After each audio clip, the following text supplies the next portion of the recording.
Trèves et ses alentours échappent à l'usage, car la justice y est souvent rendue par des comités autoproclamés dont l'attribution particulière est de dénicher et de juger ceux qui pratiquent la sorcellerie.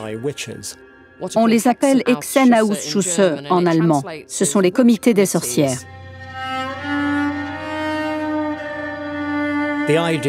L'idée qu'on se fait de villageois tout droit sortis de Frankenstein, armés de torches et de fourches, est complètement fausse. On a plutôt affaire à des comités constitués d'amateurs assoiffés de sang.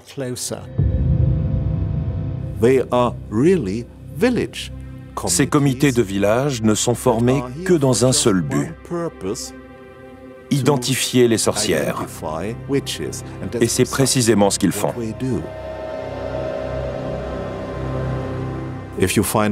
Si on soupçonne une personne de pactiser avec le diable, on en informe le comité de la chasse aux sorcières, qui commence alors à réunir des éléments de preuve, à auditionner des témoins.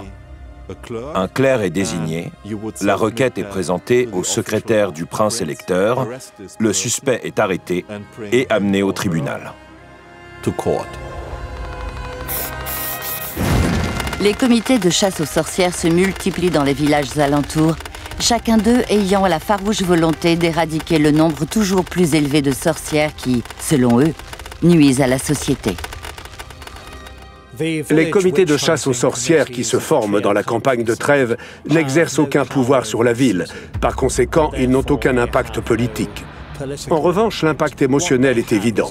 Les citoyens de Trèves sont de plus en plus préoccupés par les sorcières.